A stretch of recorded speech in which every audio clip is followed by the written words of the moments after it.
بسم اللہ الرحمن الرحیم رب زدنی علما۔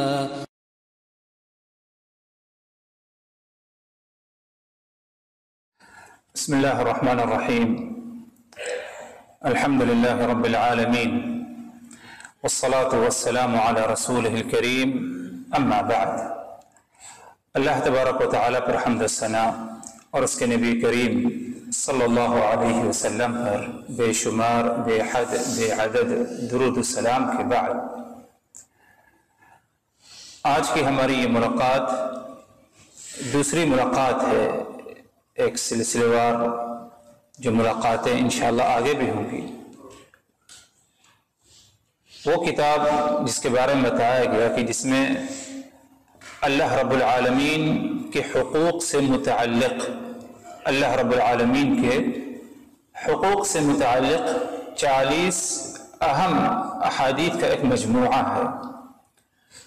ان 40 احادیث میں سب سے پہلی حدیث جس کا ذکر ہوا اور جس کی تشریح ہوئی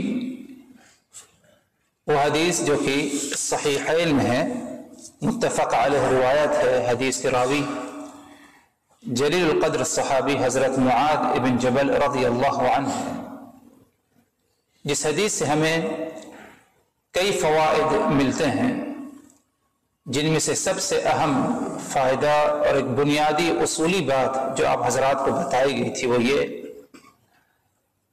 کہ سب سے عظیم حق اور سب سے اہم سب سے بڑا حق اللہ رب العالمین کا تمام بندوں پر یہ ہے کہ بندے اللہ کو وحدہ لا شریک سمجھیں، اس کے ساتھ کسی کو کیا ہے شریک نہ ٹھہرائیں۔ یہ سب سے بڑا حق اللہ رب العالمین کا۔ رب العالمین کے مختلف اور بھی بہت سارے حقوق ہیں، لیکن ان تمام حقوق میں سے سب سے اہم اور سب سے عظیم سب سے بڑا حق اگر دیکھا جائے تو وہ یہ ہے کہ اللہ کو وحدہ لا شریک سمجھا جائے، اللہ کے ساتھ کسی کو شریک نہ ٹھہرایا جائے۔ اللہ کے سوا جتنے معبود ہیں تمام سے کیا ہے براءت کا اظہار کیا جائے، ان سے بیزاری اور نفرت ہمارے اندر کیا ہے پائی جانا چاہیے۔ یہ اللہ رب العالمین کا سب سے بڑا اور سب سے عظیم حق ہے۔ اسی لیے اسی حدیث میں اس حدیث کی طرف اشارہ ہے جو پہلی حدیث تھی 40 احادیث میں سے۔ رسول اللہ صلی اللہ علیہ وسلم نے حضرت معاذ سے کیا سوال کیا؟ سوال یہ کیا، یعنی سوال کرنا اصل مقصد سوال نہیں تھا بلکہ تعلیم دینا مقصد تھا، کیونکہ بعض دفعہ جانتے ہیں کہ بہت ساری تعلیمات بہت ساری باتیں سامنے والے کو بتانے کے لیے سوالیہ انداز سے کیا ہے اس بات کو اس تک کیا ہے پہنچانے کی کیا ہے کوشش کی جاتی ہے، اور اس قسم کی باتیں جس میں پہلے سوال ہو اور اس کے بعد سوال کرنے والا خود اس کا جواب بتائے بطور تعلیم، اس طریقے سے جو باتیں سامنے والے کو پہنچانے کی کوشش کی جاتی ہے اس کا اثر زیادہ اچھا کیا ہے پایا جاتا ہے۔ تو اسی لیے آپ صلی اللہ علیہ وسلم نے حضرت معاذ سے پوچھا کہ یا رسول اللہ، بلکہ رسول اللہ صلی اللہ علیہ وسلم نے حضرت معاذ سے کہا اے معاذ اتدری ما حق اللہ علی العباد، کیا تمہیں یہ معلوم ہے کہ اللہ رب العالمین کا حق اس کے بندوں پر کیا ہے؟ اور اسی طرح اے معاذ کیا تمہیں یہ معلوم ہے کہ وما حق العباد علی اللہ، کہ بندوں کا حق اللہ پر کیا ہے؟ اللہ رب العالمین کا حق بندوں پر اور بندوں کا اللہ رب العالمین پر کیا حق ہے؟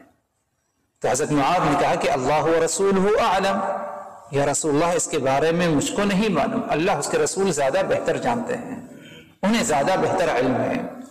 تو آپ صلی اللہ علیہ وسلم نے اس موقع پر فرمایا کہ اللہ رب العالمین کا حق اس کے بندوں پر یہ ہے کہ تمام بندے اس کی عبادت کریں، اس کے ساتھ عبادت میں کسی کو شریک نہ ٹھہرائیں، اور بندوں کا حق اللہ پر یہ ہے کہ ہر وہ بندہ جو اللہ کی عبادت کرے، اللہ کے ساتھ کسی کو شریک نہ ٹھہرائے، تو اللہ کا یہ وعدہ ہے کہ اللہ رب العزت کبھی اسے عذاب میں مبتلا نہیں کرے گا، کبھی اسے کیا ہے سزا نہیں دے گا۔ تو ادھر توحید کی اہمیت اور فضیلت ثابت ہو رہی ہے کہ توحید ایک ایسی چیز اور ایک ایسا معاملہ ہے، اگر دیکھا جائے تو رب العالمین کا سب سے بڑا حق اس کے تمام بندوں پر کیا ہے پایا جاتا ہے۔ اور توحید کی ایک اہم فضیلت یہ ہے کہ اگر بندے کے اندر توحید پائی گئی تو اللہ رب العالمین اسے کیا ہے عذاب میں گرفت نہیں کرے گا، اسے سزا نہیں دے گا۔ حضرت معاذ نے جب یہ خوشخبری، یہ بشارت آپ صلی اللہ علیہ وسلم کی زبان سے سنی کہ اللہ رب العالمین کا وعدہ ہے کہ کبھی اپنے اس بندے کو سزا نہیں دے گا جس نے اس کے ساتھ کسی اور کو شریک نہیں ٹھہرایا، اس کو وحدہ لا شریک سمجھا۔ حضرت معاذ نے کہا کہ یا رسول اللہ، کیا میں اپنے دوسرے ساتھیوں کو، باقی جو دوسرے مسلمان ہیں، ان کو اس کے بارے میں نہ بتاتا ہوں، انہیں بشارت نہ دے دوں کہ تم سب توحید پر ہو، اللہ توحید والوں کو عذاب میں مبتلا نہیں کرے گا، عذاب نہیں ڈالے گا ان پر۔ آپ صلی اللہ علیہ وسلم نے اس موقع پر منع فرمایا کہ لا، تم ایسا نہ کرو، یہ بات، یہ خوشخبری تم اپنے دوسرے ساتھیوں کو، صحابہ کرام کو، ان تک کیا ہے نہ پہنچاؤ۔ فَيَتَّكِلُوا، کہیں ایسا نہ ہو کہ وہ مزید اور نیک اعمال کرنے سے کیا ہے پیچھے رہ جائے، کہ توحید ہے، اللہ عذاب میں تو گرفت کرے گا نہیں، تو مزید عمل کرنے کی کیا ضرورت ہے؟ کیونکہ ایک بہت بڑا طبقہ مسلمانوں کا اس وقت ایسا پائے گا جو کہ ابھی کچھ ہی دن ہوا تھا کہ اسلام میں کیا ہے داخل ہوئے، اسلام کی برابر مکمل تعلیمات ان تک نہیں پہنچی تھی، ان کو علم نہیں ہوا تھا، ایمان کو اور پختہ کرنے کی ضرورت تھی۔ تو اس لیے رسول اللہ صلی اللہ علیہ وسلم نے یہ خوشخبری، یہ بات ان تک پہنچانے سے کیا ہے حضرت معاذ ابن جبل کو کیا ہے روکا۔ اس کی مثال میں نے بتائی تھی کہ جس طرح آج ایک انسان کلمہ گو اگر کوئی برائی کرتا ہے اور کسی برائی میں مبتلا ہے، اڑا ہوا ہے، ڈٹا ہوا ہے، اسے اگر کوئی نصیحت کرے کہ اللہ کا خوف کرو، توبہ کرو، اس برائی سے باز آ جاؤ، تو وہ جواب میں کیا کہتا ہے؟ اللہ غفور رحیم ہے۔ ایمان ہے اس کا، اللہ غفور رحیم ہے، لیکن غفور رحیم کب ہے؟ جب بندہ مغفرت اور رحمت اللہ تبارک و تعالی سے طلب کرے گا، برائیوں سے اجتناب کرے گا، تب اللہ غفور رحیم ہے۔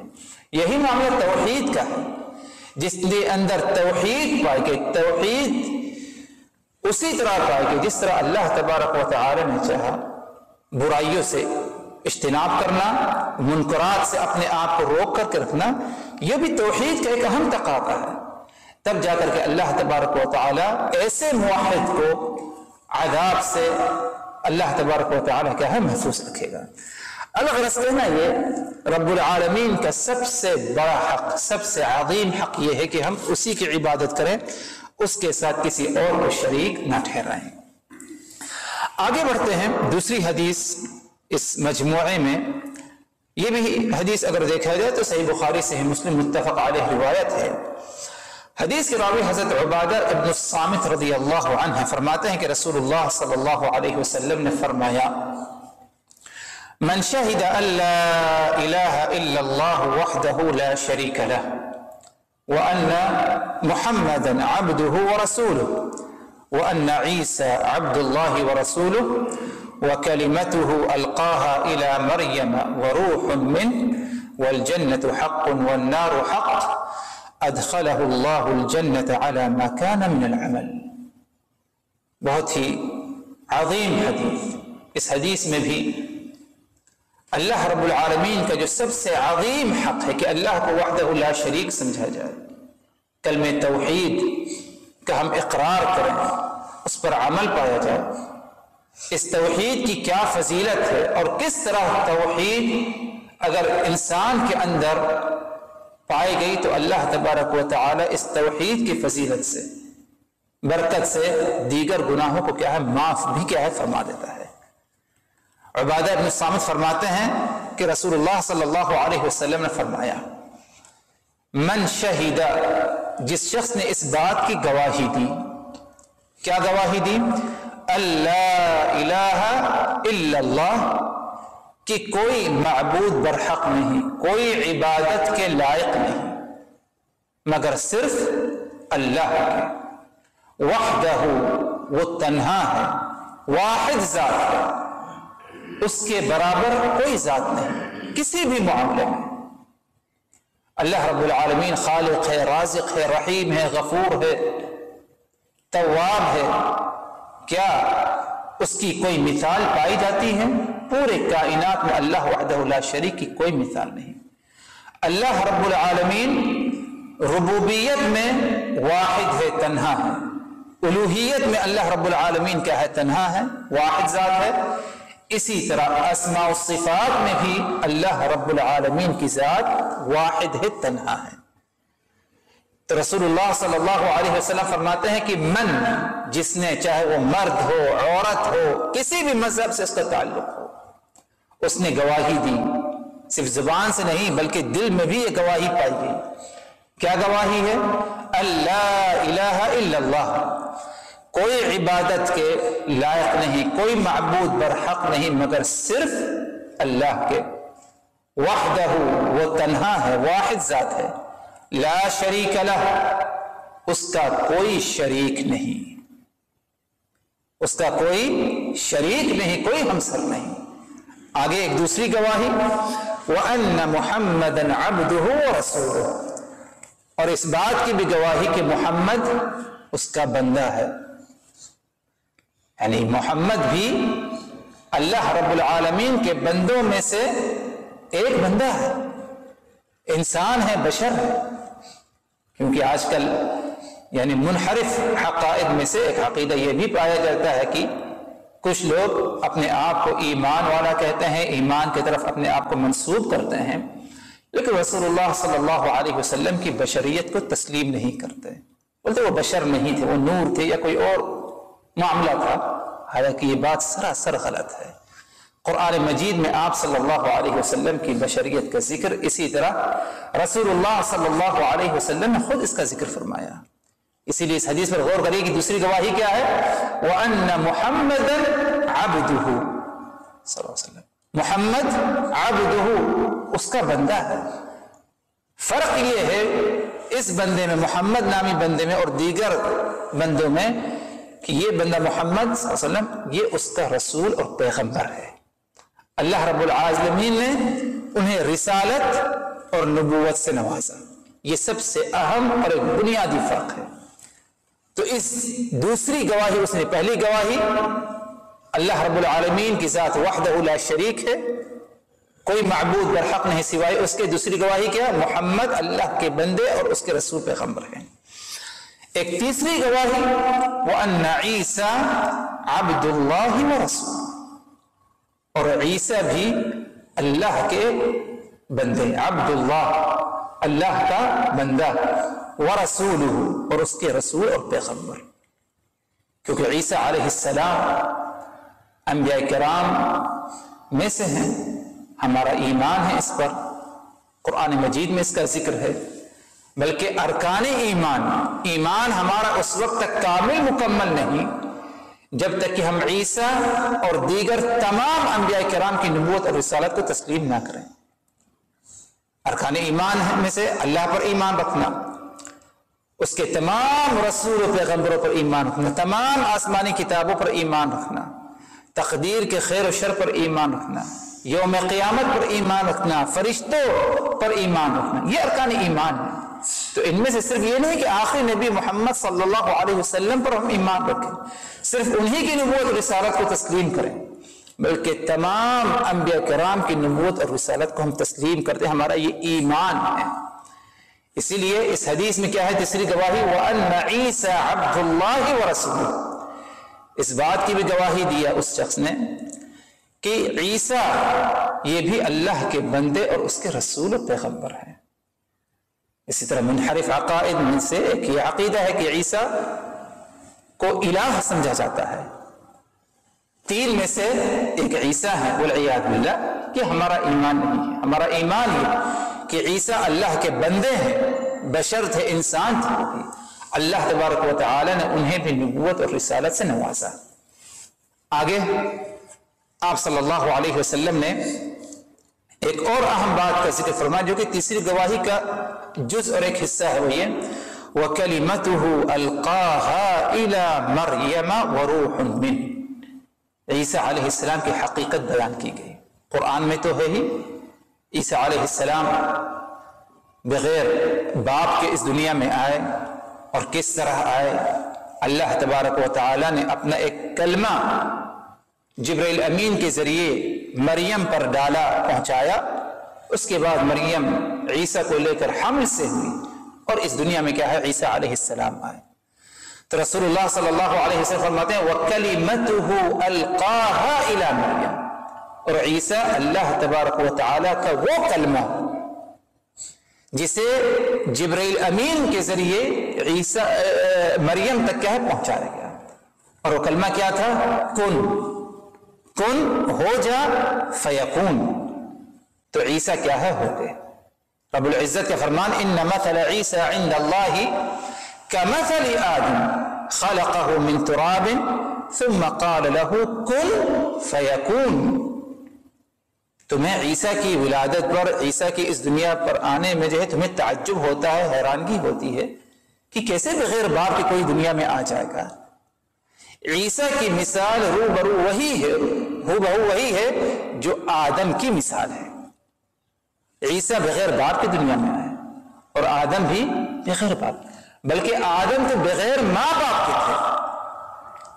اس پر تو تمہیں حیرانگی نہیں ہوتی، اس کو تو تم انکار نہیں کرتے جو کہ بغیر ماں باپ کے آئے. لیکن عیسیٰ کے وجود پر تم انکار کرتے، تم تسلیم نہیں کرتے. کیسی سوچ تمہاری ہے؟ ان مثل عیسیٰ عند اللہ رب العالمین کے ہاں عیسیٰ کی مثال ہو بہو آدم کی مثال ہے. خلقہ من تراب. اللہ نے آدم کو مٹی سے پیدا کیا اور کیا فرمایا؟ کن، کہ تو ہو جا، فیکون، تو وہ ہو گیا. تو یہی کلمہ کن جسے اللہ رب العالمین نے جبرائیل امین کے ذریعے مریم علیہ السلام تک، عیسیٰ کی ماں تک جو ہے پہنچایا، ان پر ڈالا.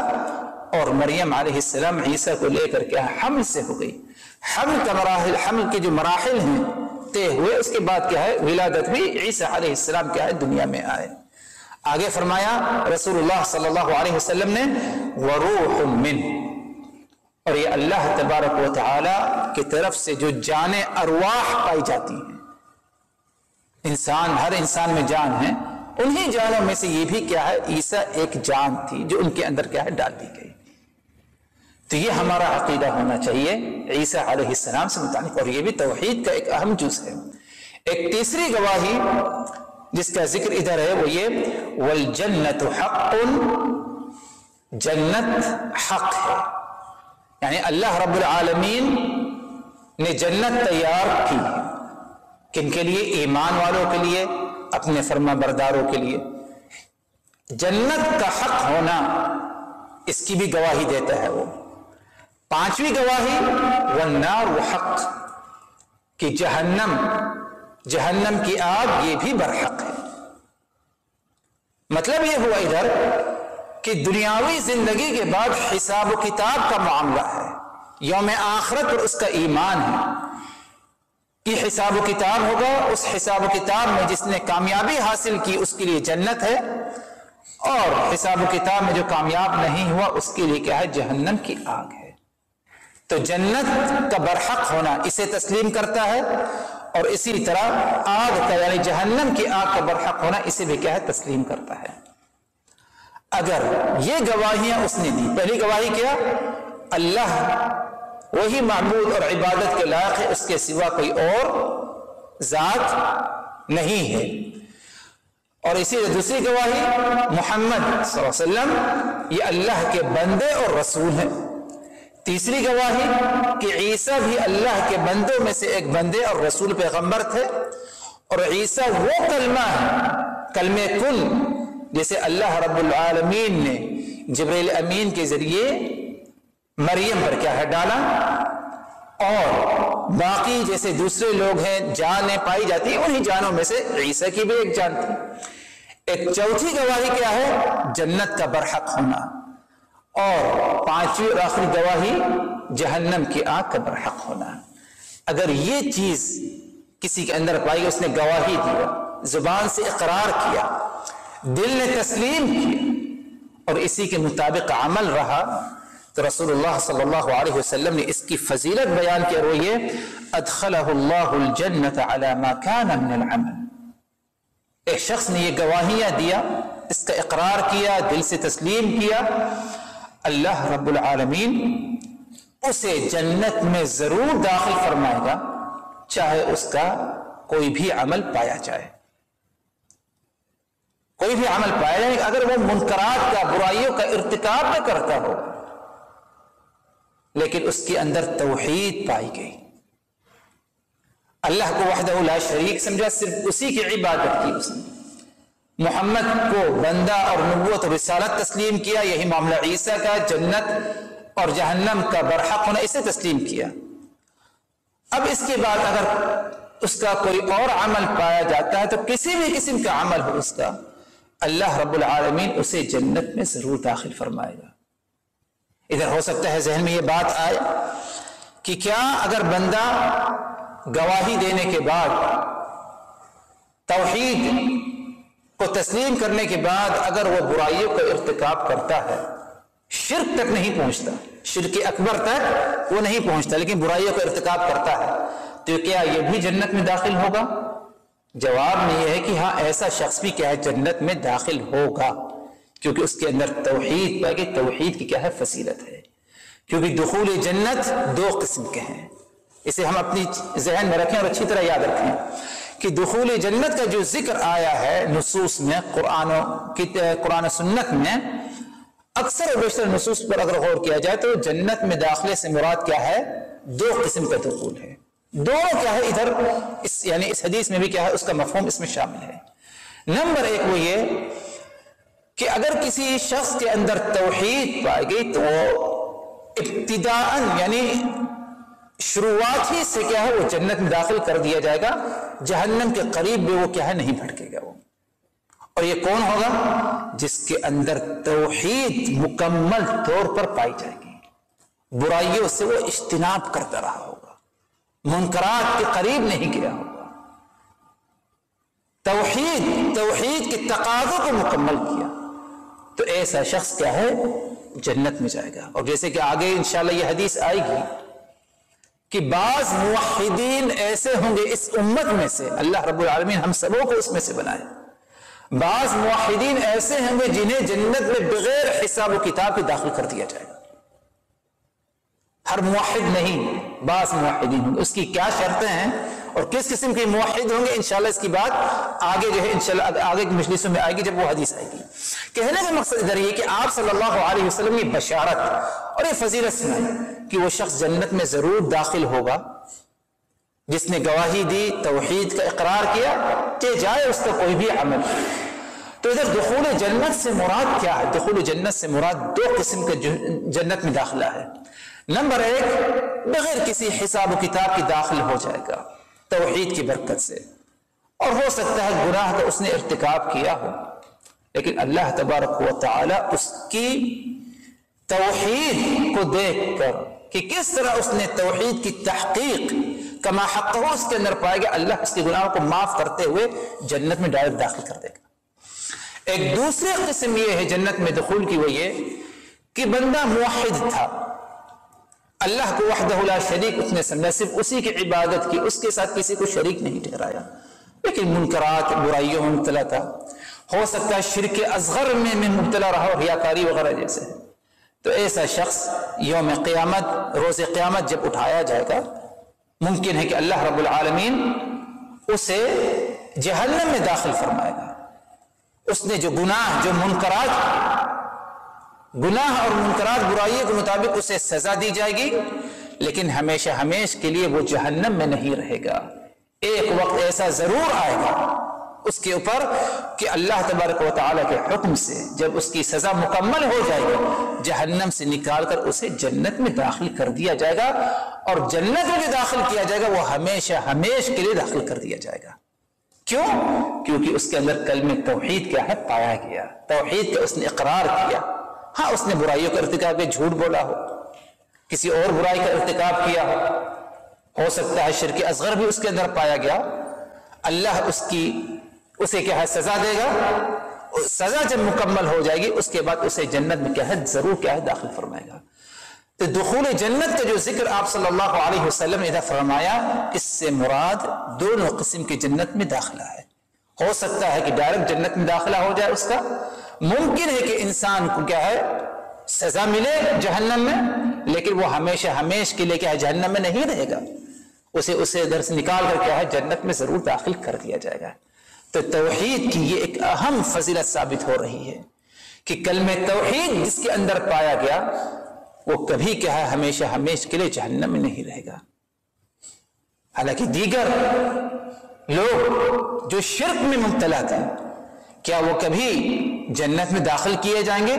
جنت اللہ تبارک و تعالی نے ان پر کیا ہے حرام قرار دیا ہے، ہمیشہ ہمیشہ کے لیے کیا ہے وہ جہنم ہی میں کیا ہے رہیں گے۔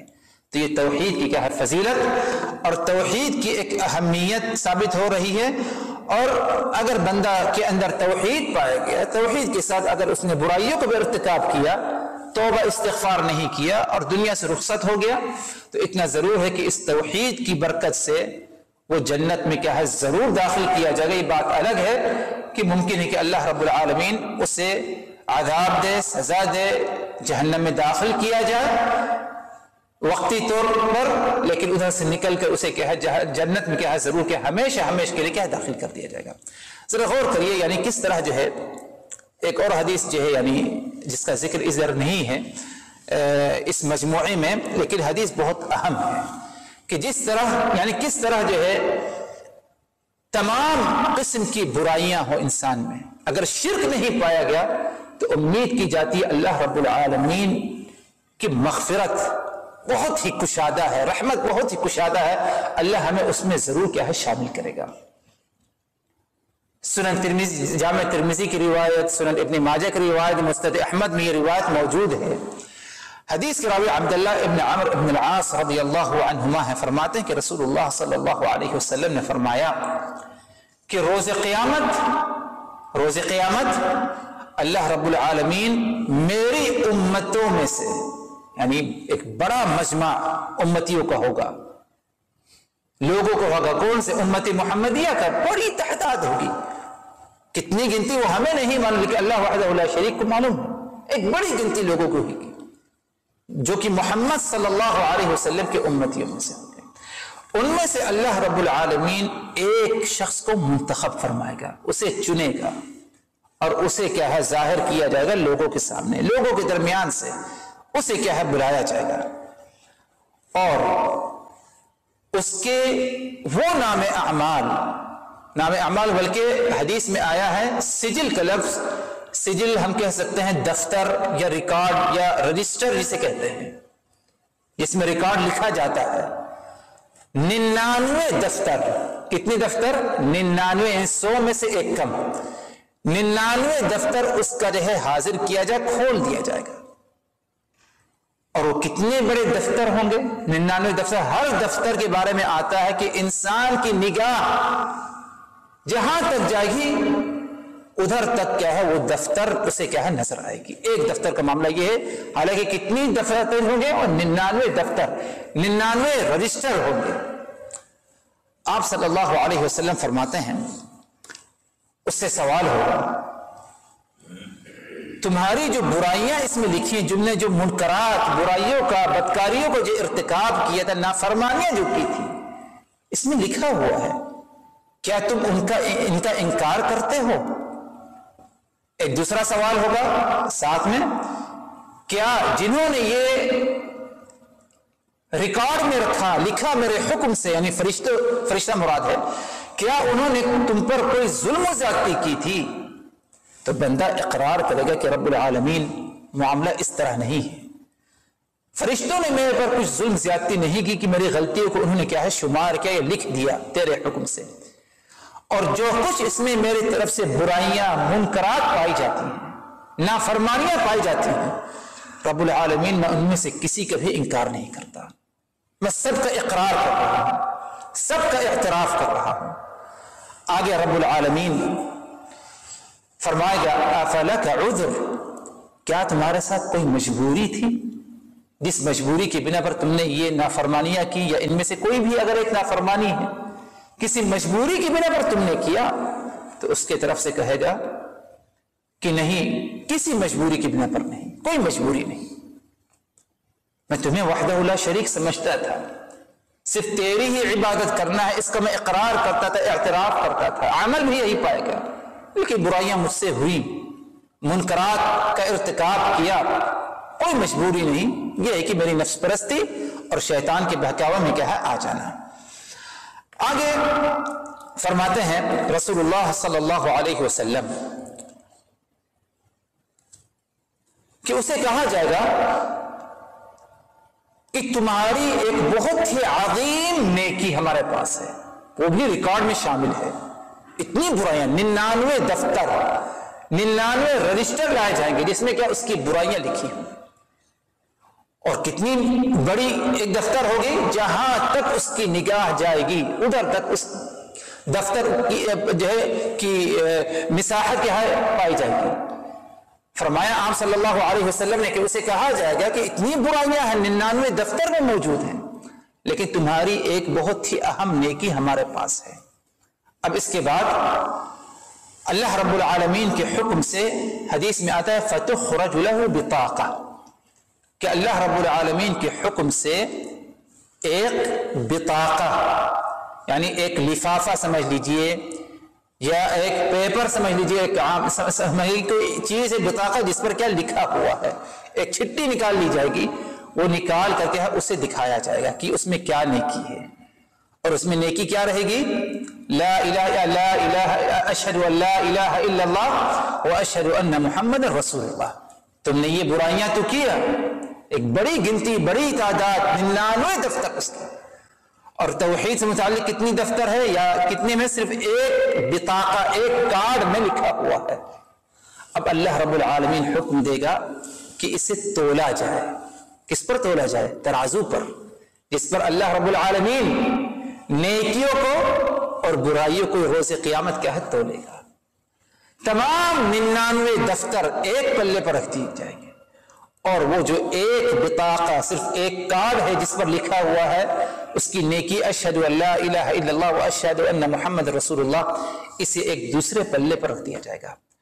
فرماتے ہیں رسول اللہ صلی اللہ علیہ وسلم فتوضع السجلات فی کفہ والبطاقة فی کفہ فطاشت السجلات وثقلت البطاقہ، جب دونوں کو الگ الگ ترازو پر رکھ دیا جائے گا، فطاشت السجلات، جتنے سجلات، جتنے دفتر تھے، رجسٹر تھے، یہ سب کے سب اڑ جائیں گے، بکھر جائیں گے، اور جو ایک بطاقہ، ایک کارڈ تھا جس پر توحید اس کی نیکی پائی گئی تھی، وہ تمام 99 دفاتر پر کیا ہے وہ بھاری کیا ہے سمجھی جائے گی، اور اسے اللہ تبارک و تعالی کیا ہے معاف فرما دے گا۔ تو کہنے کا مقصد یہ صحیح حدیث پر غور کریے، اس حدیث پر کہ کس طرح توحید کا مقام و مرتبہ اللہ رب العالمین کے ہاں ہے، اس کی کتنی فضیلت ہے۔ اللہ رب العالمین نے ہمیں توحید جیسی دولت سے نوازا، اس اہم نعمت سے نوازا، محترم حضرات، اسے ہم کوئی معمولی نہ سمجھیں، ہمارے اندر اس کا احساس برابر پایا جانا چاہیے، اس نعمت کی ہم قدر کریں، ورنہ نہیں کہہ سکتے ہم کہ آج ہمارے اندر توحید ہے، اللہ کو وحدہ لا شریک سمجھتے ہیں، لیکن کل کو کچھ نہیں کہہ سکتے، کب ہم جو ہے پھسل جائیں۔ اسی لیے توحید جیسی نعمت سے اگر ہمیں اللہ تبارک و تعالی نوازا تو ہم اس نعمت کا شکر ادا کریں۔ شکر گزاری میں یہ بھی کہ ہم توحید کے مسائل کو اہمیت دیں۔ توحید صرف یہ نہیں کہ ہم نے زبان سے اقرار کر لیا، اسے وحدہ لا شریک سمجھا، بلکہ توحید کی باریکی کو بھی ہم سمجھیں۔ مختلف مسائل ہیں جن سے ہمارا توحید متاثر نہ ہو، توحید ہی پر ہمارا خاتمہ ہو، ہر قسم کے ایسے مسائل کو ہم سیکھنے کی معلومات حاصل کرنے کی کوشش کریں.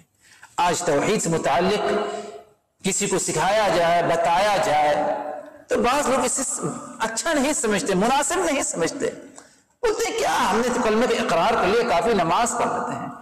حالانکہ اگر دیکھا جائے آج بھی امت اگر دیکھا جائے تو شرک میں اگر دیکھا جائے مبتلا ہو جاتی ہے. بہت سارے افراد ان کو اس کا احساس بھی نہیں ہوتا. یعنی ایک مثال لے لیجیے، آج یعنی بطور فیشن ہی سمجھے، یہی گمان کیا جائے، نوجوانوں کے ہاتھوں میں اگر کوئی دھاگا یا کوئی پلاسٹک کا پٹا وغیرہ پایا جاتا ہے، کیا ہے؟ یعنی اگر اس سے پوچھا جائے کیا ہے تو ہو سکتا ہے بولے بس ایک فیشن، اس کے لیے پہنا ہے. لیکن یہی چیز آہستہ آہستہ آپ کو شرک میں بھی کیا ہے مبتلا کر سکتی ہے. اس لیے اہل علم اس سے روکتے ہیں، کیونکہ یہ شرک تک پہنچانے کا کیا ہے ذریعہ بنتا ہے. توحید کے مسائل میں سے یہ بھی کہ بندہ اپنی محتاجگی کبھی کسی کے سامنے ظاہر نہ کرے، صرف اللہ رب العالمین کے سامنے اپنی محتاجگی بیان کرے. اللہ پر توکل بھروسہ کیا جائے، کسی اور پر نہیں. لیکن انسان کے اندر کمزوری پائی جاتی ہے. میں دعا کر رہا ہوں، میری دعا قبول نہیں، آپ ذرا میرے لیے دعا کر دیجئے. دوسرے سے دعا کیوں طلب کرتے ہو؟ تمہیں خود اپنی اصلاح کرنی ہے، تمہیں خود دعا کرنی ہے، کیونکہ اللہ رب العالمین کا وعدہ ہے کہ اللہ اپنے کسی بندے کی دعا کو جو ہے رد نہیں کرتا. ادعونی استجب لکم، تم مجھی سے دعا کرو، مجھ سے سوال کرو، میں تمہاری دعا کو کیا ہے ضرور قبول فرماؤں گا. تو کہنے کا مقصد یہ کہ توحید کی فضیلت اور توحید اگر دیکھا جائے یہ اللہ رب العالمین نے اگر ہمیں اس سے نوازا تو یہ ایک بہت بڑی نعمت اور اللہ رب العالمین کی طرف سے ایک بہت بڑا کیا ہے ہم پر کے احسان. اس فضیلت کو ہم سمجھیں، اس کی کیا ہے قدر کریں. تو یہ دوسری حدیث سے تھی جس سے یہ بات ہمیں ثابت ہو رہی ہے کہ اگر کسی شخص نے اس بات کی گواہی دی کہ محمد کہ اللہ کی ذات وحدہ لا شریک ہے، صرف وہی عبادت کے لائق ہے، محمد صلی اللہ علیہ وسلم اللہ کے بندے ہیں اور اسی طرح وہ اس کے رسول و پیغمبر ہیں، عیسیٰ اللہ کے بندے ہیں، ان کے رسول و پیغمبر ہیں، وہ کلمہ ہے جسے کلمہ کن کہا جاتا ہے. اللہ رب العالمین نے مریم تک ڈالا پہنچایا اور تمام انسان میں سے وہ بھی ایک انسان، ان کے اندر بھی ایک جان پائی گئی. جنت کا برحق ہونا، جہنم کا برحق ہونا، اس کا اقرار کرتا ہے، اس کی گواہی دیتا ہے. اللہ رب العالمین ایسے بندے کو جنت میں ضرور داخل فرمائے گا، چاہے جائے اس کا کوئی بھی عمل کیا ہے پایا جائے. تو ادھر توحید کی یہ فضیلت ثابت ہو رہی ہے کہ توحید کی برکت سے اللہ رب العالمین موحد کو، ایسے شخص کو جنت میں ضرور داخل فرمائے گا. یہ بات الگ ہے کہ کوئی پہلی ہی دفعہ میں جنت میں چلے جائے گا اور یہ ممکن ہے کہ کچھ سزا کاٹے گا جہنم میں اگر اس نے گناہوں کا ارتکاب کیا، لیکن ہمیشہ ہمیشہ تک وہ جہنم میں نہیں رہے گا. سزا کاٹنے کے بعد جہنم سے وہ جنت میں کیا ہے ہمیشہ ہمیشہ کے لیے کیا ہے داخل کیا جائے گا. آتے ہیں تیسری حدیث کی طرف جو کہ اسی مجموعے 40 احادیث میں سے ایک تیسری حدیث ہے. یہ حدیث بھی متفق علیہ ہے، یعنی صحیح بخاری صحیح مسلم میں ہے.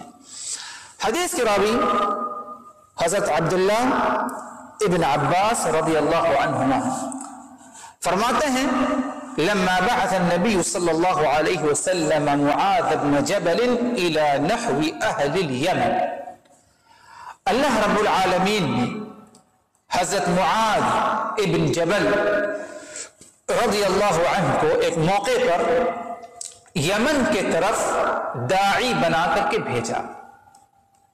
اللہ رب العالمین نے رسول اللہ صلی اللہ علیہ وسلم نے رسول اللہ صلی اللہ علیہ وسلم نے ایک موقع پر حضرت معاذ ابن جبل رضی اللہ عنہ کو داعی بنا کر کے یمن کی طرف بھیجا. اور یہ جب یمن کی طرف بھیجا، یہ تقریباً 10 ذی الحج کا یعنی سال تھا، ہجرت کو 10 سال ہو چکے تھے، لیکن فتح مکہ سے پہلے معاذ بن جبل کو رسول اللہ صلی اللہ علیہ وسلم نے کہاں پر بھیجا؟ یمن کی طرف بھیجا. کس لیے؟ دعوت دینے کے لیے. کیا دعوت دینا؟ صحیح دین کی طرف دعوت دو. اور کس طرح دعوت دینا اللہ کے رسول نے آگے سکھایا، بتایا. ادھر ایک بات قابل غور یہ ہے کہ آپ صلی اللہ علیہ وسلم نے کسی ایرے گیرے کو نہیں بھیجا دعوت دینے کے لیے، بلکہ معاذ ابن جبل کو بھیجا. اور حضرت معاذ کا شمار صحابہ کرام کے بڑے علماء میں ہوتا ہے. اس سے معلوم ہوا کہ دعوت کا فریضہ انجام کون دے گا؟ علماء دیں گے. کیونکہ اللہ کے رسول نے معاذ ابن جبل کو منتخب کیا، کسی عام صحابی کو نہیں، بلکہ ایک ایسی شخصیت کو منتخب کیا، داعی بنا کر کے بھیجا یمن کے طرف، جو آپ کے صحابہ میں سے سب سے عظیم صحابی تھے علم کے معاملے میں۔ اس لیے احادیث میں آتا ہے کہ معاذ ابن جبل کا روز قیامت ان کا شمار علماء میں ہوگا، اور علماء کی آگے کی صف میں سب سے پہلی صف میں کیا ہے؟ معاذ ابن جبل کیا ہے؟ یوم قیامت روز قیامت کیا ہے؟ پائے جائیں گے۔ تو یہ مقام مرتبہ معاذ ابن جبل کا ہے۔ فرماتے ہیں حضرت عبداللہ بن عباس کہ رسول اللہ صلی اللہ علیہ وسلم نے معاذ ابن جبل کو کہاں بھیجا؟ یمن کی طرف بھیجا داعی بنا کر کے، اور فرمایا اے معاذ انک تقدم علی قوم من اہل الکتاب، تم جا رہے ہو یمن کی طرف، یاد رکھو کہ وہ اہل کتاب ہیں، یہود و نصارہ ہیں، اہل کتاب ہیں۔ آپ نے ادھر کے لوگوں کے بارے میں پہچان کرائی۔ ادھر یہ بھی ہمیں سبق ملتا ہے کہ دعوت دینے سے پہلے سامنے والوں کے بارے میں ہمیں معلوم کر لینا چاہیے کہ وہ کس فکر کے حامل ہیں، کس مذہب کے حامل ہیں، کیا سوچ ہے ان کی، تاکہ اسی کے مطابق ہماری کیا ہے دعوت بھی ہو، وہی اسلوب ہم اختیار کریں۔ فرمایا آپ صلی اللہ علیہ وسلم نے اے معاذ تم یمن کی طرف تمہیں بھیجا جا رہا ہے دعوت دینے کے لیے، اور یمن والے کون ہیں؟ اہل کتاب ہیں، اہل کتاب میں سے ہیں۔ آگے فرمایا آپ صلی اللہ علیہ وسلم نے فَلْيَكُنْ أَوَّلَ مَا تَدْعُوهُمْ إِلَىٰ أَنْ يُوَحِّدُوا اللَّهَ تَعَالَى، جب تم ادھر پہنچو اہل یمن کے درمیان جو کہ اہل کتاب ہیں، سب سے پہلے تم جس بات کی انہیں دعوت دینا، یعنی یہ غور کریے کہ سب سے پہلے ہمیں اگر کبھی کسی سامنے والے کو دعوت دینی ہے، کس بات کی طرف دعوت دی جائے؟ اہل کتاب ہیں، ان میں مختلف برائیاں پائی جائیں گی، لیکن کیا ایک ایک کو پکڑ کے الگ الگ دعوت دی جائے، الگ الگ پیغام پہنچایا جائے؟ نہ، پیغام صرف ایک ہی ہے۔ اگر یہ پیغام لوگوں نے تسلیم کر لیا تو مختلف قسم کی جو برائیاں ہیں ان میں سے کیا ختم ہو جائیں گی۔ آپ صلی اللہ علیہ وسلم فرمائے کہ سب سے پہلے تم جس بات کی طرف دعوت دینا اِلَىٰ أَن يُوَحِّدُ اللَّهَ تَعَالَى، کہ وہ سب اللہ تبارک و تعالی کو وحدہ لا شریک سمجھیں، اللہ کو تنہا سمجھیں عبادت کے معاملے میں، ربوبیت کے معاملے میں، اسماء و صفات کے معاملے میں۔ آپ نے یہ نہیں کہا کہ جا پہلے انہیں نماز کی دعوت دے دو، روزے کی دعوت دے دو، یہ بھی نہیں کہا کہ تم صرف انہیں برائیوں سے روک دو، بلکہ کیا حکم دیا کہ سب سے پہلے تم جو انہیں دعوت دو کیا ہے؟ توحید کی دعوت دینا، کسی اور بات کی۔ یہ بھی حکم نہیں دیا کہ تم انہیں یہ دعوت دو کہ غور و فکر کریں کائنات پر تب جا کر کے اسلام قبول کریں، بلکہ کہا کہ سب سے پہلے جس سے تمہیں دعوت کا آغاز کرنا ہے ان یوحد اللہ تعالی، کہ وہ سب اللہ تبارک و تعالی کو وحدہ لا شریک سمجھے۔ اور یہی طریقہ اگر دیکھا جائے رسول اللہ صلی اللہ علیہ وسلم کا تھا، بلکہ تمام انبیاء کرام پر اگر غور کیا جائے، اللہ رب العالمین نے صالح علیہ السلام کو بھیجا، اور اسی طرح اللہ رب العالمین نے ہود علیہ السلام کو بھیجا، شعیب علیہ السلام کو بھیجا، لوط علیہ السلام کو بھیجا۔ ان کی مختلف ان کی اقوام میں برائیاں پائی گئی۔ شعیب علیہ السلام کی قوم ناپ تول میں آگے پیچھے کمی بیشی کیا کرتی تھی، عدل و انصاف سے ترازو میں عدل نہیں پایا جاتا تھا، اور بھی دیگر اقوام، لوط علیہ السلام کی قوم کی بدکاری پائی گئی، دیگر اقواموں میں برائیاں پائی گئی، لیکن تمام انبیاء کرام نے کیا حکم دیا؟ یا قوم اعبدوا اللہ ما لکم من الہ غیرہ۔ پہلے برائی سے نہیں روکا، بلکہ یہ حکم دیا کہ تم اللہ کی عبادت کرو، اللہ کے ساتھ کسی کو شریک نہ ٹھہراؤ۔ کیوں؟ کیونکہ یہ اتنا عظیم کلمہ، اتنا عظیم عمل ہے کہ اگر توحید آ گئی تو توحید کی برکت سے ہر برائیاں کیا ہیں؟ ختم ہو جاتی ہیں، اگر توحید اسی طرح پائے گئی جس سے توحید پایا جانا چاہیے۔ اسی لیے رسول اللہ صلی اللہ علیہ وسلم حضرت معاذ کو کیا حکم دیا؟ فَلْيَكُنْ أَوَّلَ مَا تَدْعُوهُمْ إِلَيْهِ أَن يُوحِّدُوا اللَّهَ تَعَالَى، سب سے پہلے تم اس بات کا حکم دینا، اس بات کی طرف دعوت دینا کہ تم سب اللہ کو وحدہ لا شریک سمجھو، اللہ ہی کی عبادت کرو، اللہ کے ساتھ کسی کو شریک نہ ٹھہراؤ۔ یہی ہر داعی کا طریقہ ہونا چاہیے۔ وہ داعی کی دعوت صحیح ہے یا نہیں ہے، صحیح منہج پر ہے کہ نہیں ہے، تو اس کی دعوت پر غور کیا جائے۔ اگر اس کی دعوت میں توحید پایا جاتا ہے، توحید کو اہمیت دی جاتی ہے، ٹھیک ہے، اور نہ صرف فضائل ہی فضائل بیان کر دیا جائے، توحید کو اہمیت ہی نہ دی جائے، تو ایسی دعوت میں کوئی فائدہ، کوئی خیر و بھلائی نہیں ہے۔ اول درجے پر توحید کی طرف دعوت، اس کے بعد دیگر دوسرے امور کی دعوت دی جائے۔ آگے فرمایا آپ صلی اللہ علیہ وسلم نے فَإِنْ عَرَفُوا ذَلِكَ، اگر انہیں یہ معلوم ہو جائے کہ اللہ کی ذات وحدہ لا شریک ہے، صرف وہی عبادت کے لائق ہے، اس کا انہوں نے اقرار کر لیا، اب ایک دوسرا مرحلہ آتا ہے فَأَخْبِرْهُمْ أَنَّ اللَّهَ قَدْ فَرَضَ عَلَيْهِمْ 5 صَلَوَاتٍ فِي يَوْمِهِمْ وَلَيْلَتِهِمْ۔ توحید کے بعد تم انہیں تعلیم دینا کہ اللہ رب العالمین نے ان پر دن و رات میں 5 وقت کی نماز فرض کی ہے۔ اور 5 وقت نماز کون سی ہیں؟ ظہر، عصر، مغرب، عشاء اور نماز فجر۔ افترض علیہم کی 5 وقت کی نماز فرض کی، پہلے توحید کی، توحید حاصل کر لیا، اپنا لیا انہوں نے، توحید ان کے اندر آ گئی، اب اس کے بعد تم کس کا حکم دو؟ نماز۔ ادھر نماز کی بھی اہمیت معلوم ہو رہی ہے کہ توحید کے بعد سب سے زیادہ جس عمل کی اہمیت ہے وہ کیا ہے؟ نماز ہے۔ اور ایک اور مسئلہ ادھر ثابت ہو رہا ہے کہ فرض نمازیں ہم پر کتنی ہیں؟ 5 نمازیں ہیں۔ اسی لیے وتر کے بارے میں جیسے کہ بعض اہل علم نے کہا کہ وتر کی نماز بھی فرض ہے، واجب ہے، تو اس قول کی تردید اس حدیث سے کی جا سکتی ہے کہ رسول اللہ صلی اللہ علیہ وسلم کیا بتایا کہ اللہ رب العالمین نے ان پر 5 وقت کی نماز فرض کی، چھٹی کوئی اور نماز ہم پر فرض نہیں، اسی لیے وتر کی نماز کیا ہے؟ سنت مؤکدہ میں اس کا کیا ہے؟ شمار ہوتا ہے۔ آگے فرماتے ہیں آپ صلی اللہ علیہ وسلم فَإِن صَلَّوْا، اگر انہوں نے یہ 5 وقتہ نماز کی پابندی کر لی، فَأَخْبِرْهُمْ، تو اب تم انہیں بتانا أَنَّ اللَّهَ افترض عَلَيْهِمْ زَكَاةً فِي أَمْوَالِهِمْ تُؤْخَذُ مِنْ غَنِيِّهِمْ فَتُرَدُّ عَلَى فَقِيرِهِمْ۔ نماز کی اگر انہوں نے پابندی کر لی، توحید کی پابندی، نمبر 2 نماز کی پابندی، اب تم ان کو کیا ہے؟ زکوٰۃ کے بارے میں بتانا کہ ان کے اموال میں زکوٰۃ فرض ہے، مالداروں سے لیا جائے گا اور انہی میں جو فقیر ہے ان کو لوٹا دیا جائے گا۔ تو ادھر زکوٰۃ کی اہمیت ثابت ہو رہی ہے کہ نماز کے بعد سب سے اہم عمل کیا ہے؟ زکوٰۃ ہے۔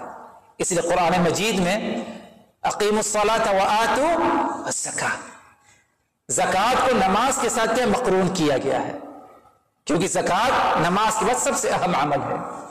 تو آپ صلی اللہ علیہ وسلم نے زکوٰۃ کی فرضیت کے بارے میں تم بتانا انہیں، اور زکوٰۃ کا کیا معاملہ ہے؟ ان کے مالداروں سے لیا جائے گا اور ان کے فقیروں کو لوٹا دیا جائے گا، انہی کے فقیروں کو، یعنی جو ہمارے درمیان جو فقیر ہیں، اہل یمن کے درمیان جو فقیر ہیں، وہ زیادہ ہمارے زکوٰۃ کے حقدار ہیں۔ اس لیے دور دراز کے بارے میں ہم بعد میں سوچیں، پہلے ہمارے آس پڑوس میں، ارد گرد میں، اطراف میں، ہمارے درمیان جو فقیر ہیں، اگر کوئی فقیر پایا جائے، محتاج پایا جائے، تو اسے زکوٰۃ کا مال دے دیا جائے۔ اگر کوئی نہیں تو اب جو ہے دور دراز کی طرف کیا ہے؟ آپ اپنے مال کو کیا ہے؟ جو دور دراز محتاج ہیں ان تک پہنچا سکتے ہیں۔ آگے فرمایا آپ صلی اللہ علیہ وسلم نے فَإِذَا أَقَرُّوا بِذَلِكَ فَخُذْ مِنْهُمْ وَتَوَقَّ كَرَائِمَ أَمْوَالِ النَّاسِ، اگر انہیں زکوٰۃ کو تسلیم کیا، زکوٰۃ ادا کی، تو اب ایک بات کا تم ضرور خیال رکھنا کہ جب تم ان میں سے زکوٰۃ وصولو، ان کی زکوٰۃ وصولو، تو ان کے نزدیک جو بہت ہی زیادہ قیمتی مال ہے اسے مت لینا، بلکہ درمیانی جو مال ہو تم اسے کیا بطور زکوٰۃ لے لینا۔ اگر 500 اونٹ کسی کے پاس ہے تو زکوٰۃ اس پر فرض ہے، تو 500 اونٹ ایک بہت بڑی تعداد ہے، اور ہر اونٹ 500 میں سے ایک جیسے نہیں ہوگا، کوئی بہت عمدہ قیمتی ہوگا، کوئی بہت ہی ردی بھی ہو سکتا ہے اس میں، تو سب سے زیادہ قیمتی مال کو مت لینا تم، بلکہ متوسط جو درمیانی مال ہو اسے کیا ہے زکوٰۃ میں سے بطور زکوٰۃ کے وصول کرنا ان میں سے۔ آگے اگر دیکھا جائے اس حدیث میں تو اسی پر آپ صلی اللہ علیہ وسلم نے کہا اکتفا کیا، مزید اور نیکیوں کا ذکر نہیں کیا، جو کہ ارکان اسلام میں سے ہے، 2 اہم رکن رہ گیا، کیا ہے وہ؟ روزہ ہے، رمضان کا روزہ، اور فریض حج، اس کا ذکر نہیں فرمایا۔ کیوں؟ اس کی کئی وجہ ہو سکتی ہے، جن میں سے ایک اہم وجہ اہل علم یہ بتاتے ہیں کہ جس شخص نے کلمہ توحید کا اقرار کیا، نماز کی پابندی کی اور زکوٰۃ کی پابندی کی، تو اب اس کی برکت سے وہ ضرور بھی ضرور رمضان کا روزہ بھی رکھ لے گا، پابندی کرنا اس کے لیے آسان ہو جائے گی، رمضان کا روزہ رکھنا آسان ہو جائے گا، اسی طرح فریض حج بھی انجام دینا اس کے لیے کیا ہے؟ آسان ہو جائے گا۔ تو اسی لیے شاید رسول اللہ صلی اللہ علیہ وسلم نے ان دونوں کا ادھر کیا ہے؟ ذکر نہیں فرمایا۔ اس حدیث سے جو ایک بنیادی بات جو بتانے مقصد تھی وہ یہ کہ سب سے پہلے ایک داعی کو جب دعوت دینا ہے، سامنے والے کو سمجھانا ہے، صحیح راستے پر لانا ہے، تو سب سے پہلے جس بات کی طرف دعوت دی جائے وہ اللہ رب العالمین کا جو سب سے عظیم، سب سے بڑا، سب سے اہم حق ہے، اس کی طرف دعوت دی جائے، اور کیا ہے؟ کلمہ توحید ہے، اشہد ان لا الہ الا اللہ واشہد ان محمدا رسول اللہ۔ اسی لیے اگر کسی کی دعوت میں توحید نہیں پائی جائے، توحید کو اہمیت حاصل نہیں، تو یقین مانیے اس دعوت میں کوئی خیر و بھلائی نہیں، اور ایسی دعوت سے ہمیں خود کیا ہے؟ اجتناب بھی کرنا چاہیے۔ اللہ رب العالمین سے دعا کہ الہ آمین، ہم نے جو کچھ کہا اور سنا ان باتوں کو اچھی طرح سمجھنے کی، یاد رکھنے کی، عمل کرنے کی، دوسروں تک پہنچانے کی ہمیں توفیق دے، اور اسی طرح توحید سے متعلق جو مسائل ہیں انہیں اچھی طرح سمجھنے کی اور اس پر عمل کرنے کی توفیق دے، توحید کے تقاضوں کو پورا کرنے کی ہمیں توفیق دے۔ وآخر دعوانا ان الحمد للہ رب العالمین۔